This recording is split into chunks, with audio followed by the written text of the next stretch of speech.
Hi guys, this is Ranjit, and in this video we'll be doing the review for this Pixel Buds A, and I've been actually using it for almost 10 days now. And I'll be very frank guys, I liked this earbuds for the music listening experience. In fact, thoroughly enjoyed listening to music on this one. But no way, this is perfect. So we'll go over the pros and cons, and I'll let you guys know if it's right for you. Certainly, I would say in India it's priced slightly higher. I wished it was aggressive. But anyways, let's have a look at it, and we'll cover all these aspects so that you can make an informed decision if this is right for you or not. Okay, first let's talk with build quality and looks. It comes in this box, guys. I'll just mark this out, and nothing fancy. Again, Pixel branding, and in fact, I would say these are the earbuds, and once you wear them, it looks like Mentos, guys, from here. But the good thing is that in terms of comfort, these are very comfortable, and that's very important, especially for in-ear buds. For example, if you guys recall, I test a lot of earbuds. I particularly really like these Galaxy Buds Pro. In terms of sound, I really love it, but in terms of the ear fit, I never liked it. So comfort is a big factor. And here I would say Google gets it very right. These are extremely comfortable, and I could wear this for hours together without any ear discomfort. I watch some movies, listen to music continuously. That is not the case with most of the in-ear earbuds for me. So that way they have done an excellent job in terms of comfort. Once you wear it, you hardly feel it's they're very comfortable, I would say. You get some extra ear tips also. So that's a nice thing. And again, let me put this box to the side. In terms of this is the case that you get, and it is fairly small, I would say, compared to some of the other. This is the Oppo Enco X, slightly smaller, and of course, yes, way smaller than the Nothing Ears. And I like the case. It's having a Type-C port. Nothing fancy. You just get one LED LED over here. This is a multicolor. If it's not charged, this will be in orange color if the charge is low or something. So just basic. And here again, back you have one more button if you want to pair it with new smartphone. So pretty basic but very functional, I would say, in that. And in terms of comfort, it is very good. We'll also talk about the sound quality later on. But these guys, we are taking a lot of calls, etc. So how is the microphone is a very important part, because that's where I'm seeing a huge difference in most of the TWS. Generally, many of the TWS, the microphone quality is simply not that good. That was the case even with the Nothing ones. There, it actually, I did not like it. But here I have to say the quality of the microphone was excellent. To give you an idea, guys, I took some calls, and I'll just play it back to you. This was the Poco F3 GT. I'll first play back the call from the internal microphone of this one, and later on I'll show you the call that we took with this one, so that you can get an idea how's the call quality. Here are the clips. So hi Tripti, I'm calling from the regular phone. So how is the quality? They Okay. should be good. Yeah, it is good. Let It's me just clear. step out a little bit and see. Here, as you can see, some construction work is doing. How is the call Hmm. quality? Is it still clear or very bad? I mean, the background sound is coming. I Okay. can I can hear a little bit. So I think that this is the best scenario that we can see, because directly from the phone. Now I'll switch to the Yeah. Pixel Buds and give you a call. So hi Tripti, now the call is via the Pixel Buds, and I'm in the Okay. indoor. So how do you think the call quality is? It's little. I mean, I'm getting that sound as if you're very far. That Okay, kind of. but I'm clear, right? Yes, I'm sounding clear, right? Yeah. Yeah. Okay. So let me just step out now. I've just Hmm. stepped out again, as some construction work is there. Now, Hmm. what do you feel about the call quality? This is better. Better than the I think. previous one. Uh, Yeah. so you're saying this I'm is not bit getting better. the construction sound. Yeah. So this is slightly better, you're telling. Yeah, that's what I've noticed. I took a lot of calls with this, and nobody actually complained. So looks like for call Hmm. quality, the microphone is Yes. doing a good job. In fact, there is quite a bit of wind. So are you hearing that Oh. wind noise or something? No, I can't. It's quite Oh, clear only. Hmm. okay, cool.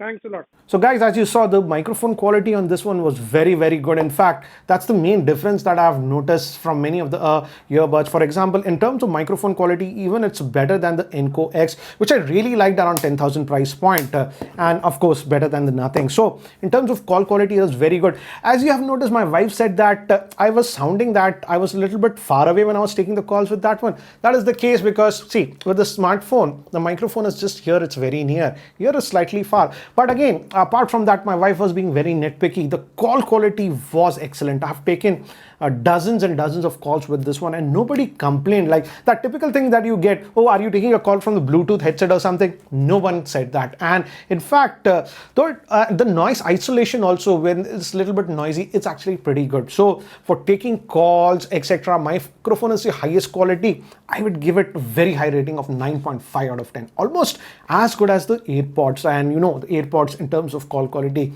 is the benchmark as of now.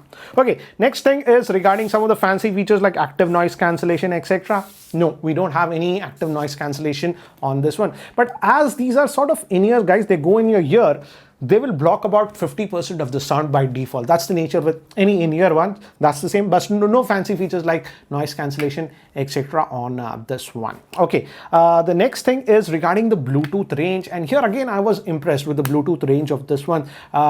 Even in the same room, no issues whatsoever. Even the next room, it was fine. In fact, I could, if I place the smartphone in the center of the flat, I could roam the entire flat without any disconnection. So that way it's good.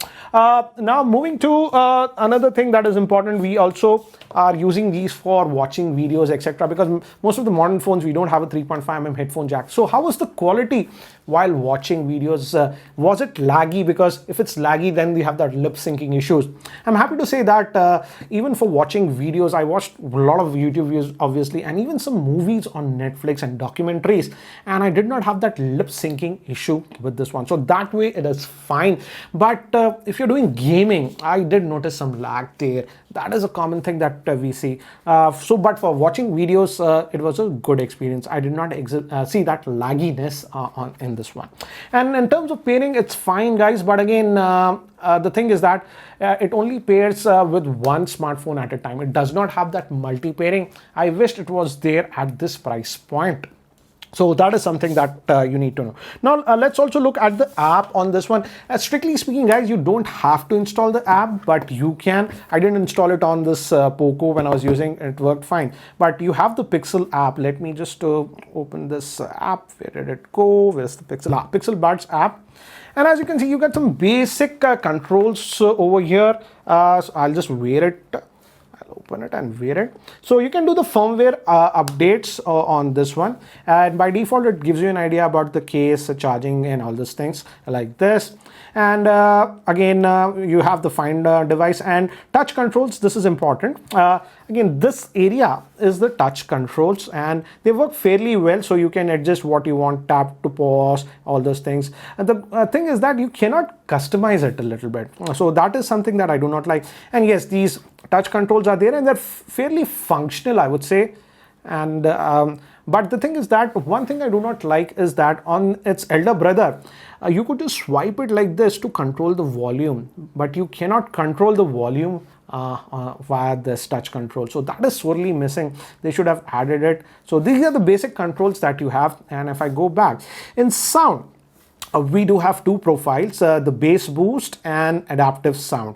Adaptive, I would say it tries to optimize just the volume level, guys, based on the ambient area. If it's noisy, it'll raise the volume, and that's why I didn't enable it. I like to control the volume manually. But we do have the bass boost and EQ, and I enjoyed by default also. If you don't enable the bass boost, the bass is actually there on this one, so that way it's actually nice, not a problem. But I enjoyed it a little bit with bass boost because I generally like slightly elevated bass. So in terms of bass, it's nice. But one thing I do not like is that if you notice, apart from this, we do not have any other settings for EQ.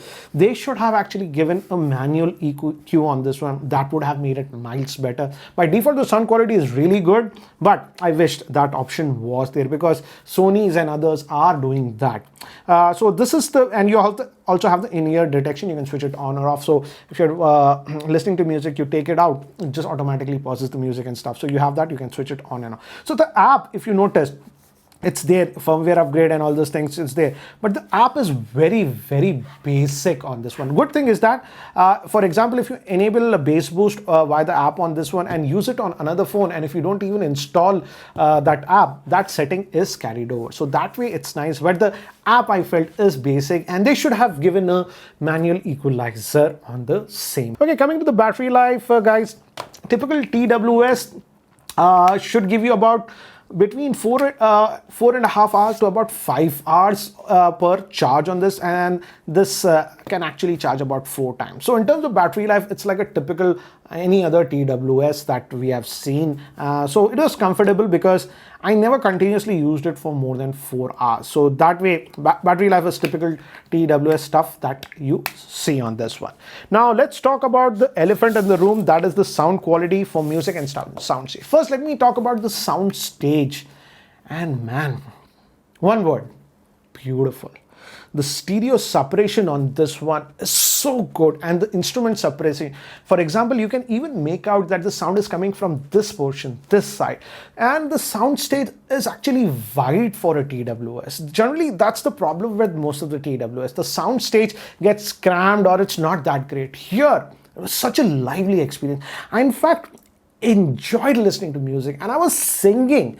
That generally does not happen. I only do that when I really, you get in that mood, you start singing. The sound stage was so good. So that way, in terms of sound, I really like the sound stage on this one for a TWS. I did not expect before starting testing this one. So the sound stage is done surprisingly really good for a TWS, and the stereo separation, the instrument separation that you get is really good. Now let's talk about the bass on this one.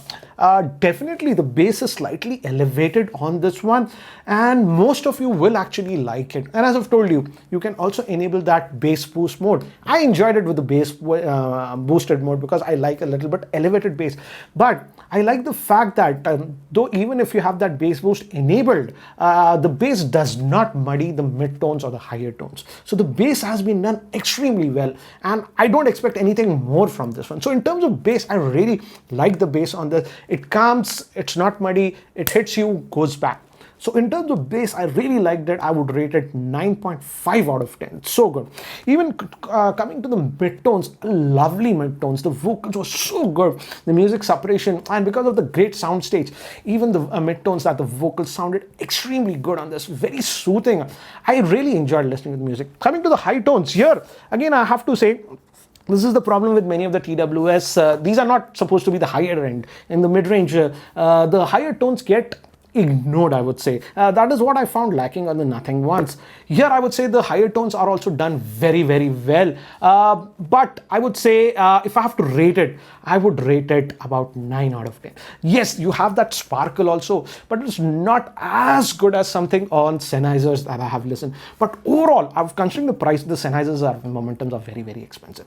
I like the sound signature on this one, and I really enjoyed listening to music on this one.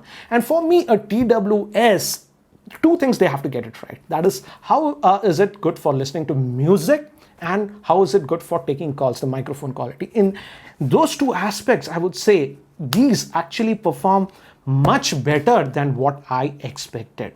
So that way they are very good. But now if you come to the Indian pricing, here I feel Google has bungled it up. In US it's $99, but in India it's selling on Flipkart, it's for almost 10,000 rupees. So I feel that's excessive. Yes, there is some discounts and stuff. If you use credit cards, it might come down to about 9,000. But still, I would say that makes it a little bit pricier, and it does not have some features like ANC and stuff. So in that way, I would say Google should have done what Nothing has done. I would appreciate Nothing in that aspect. Internationally, this is also $99, the Nothing Ones, but in India, it's sold for 6,000. So if the Google could have made the pricing a little bit more aggressive, I would say it would have been a lot better.